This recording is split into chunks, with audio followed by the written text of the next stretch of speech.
this is Alyssa with Who Let Us Out. By the way, you look beautiful. It's so great and cool to meet you because, I've seen you on screen with all these crazy superpowers. So I have to ask you, what was it like stepping into the soup suit for the first time? That was a pretty special moment. We've been talking with the costume team for months and months, talking about ideas, about possibilities, and to finally step into the reality was kind of like a out of body experience. It was really surreal to have all those ideas and all those thoughts kind of be realized. I cried a little bit. I don't know if you saw. I might have mentioned that in another interview too. Now, I'm always curious, with your superpowers, do you get any like choice with it, or is it kind of like a given to you? Well, I mean, it's a collaboration, right? You definitely have Eric Kripke, who has an incredible vision for the show. He's very open to collaborate. He's very open to ideas. So he's definitely the leader. And then I just add what I can, and I let the team edit to use what they need. I've always wondered, like, if we were actually living in a world of soups, what side would you be on? Would you work for one, or be on the side of like, I don't agree with this? I don't know. I think I'd be on the side of the boys. Unchecked power does tend to make me really, really annoyed and angry. So yeah, I'd probably be on the side of the boys. Now, this is kind of like a fun one. If you had to do a podcast with three soups, which three would it be and why?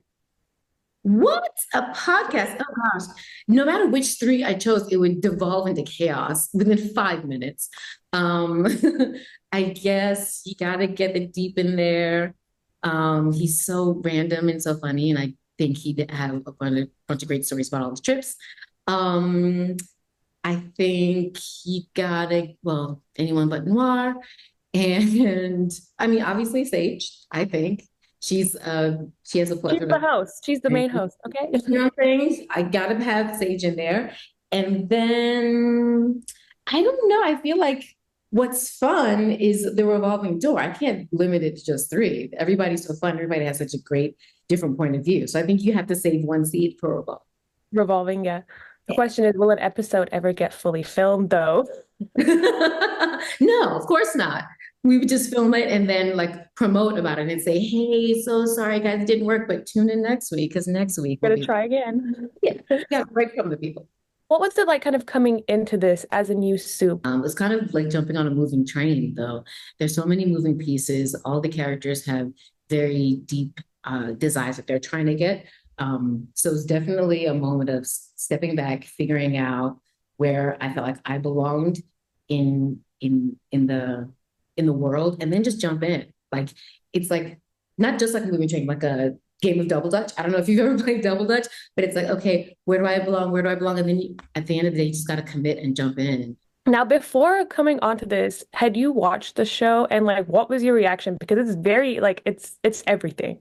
Oh yeah, yeah. I was a huge fan straight from the first season in 2020. I love the sense of humor. I loved the sardonic and kind of cynical point of view after seeing superheroes kind of lionized and put in epic proportions. I loved going the exact opposite way. I just thought it was really brilliant, and I've been a fan of the show since day one.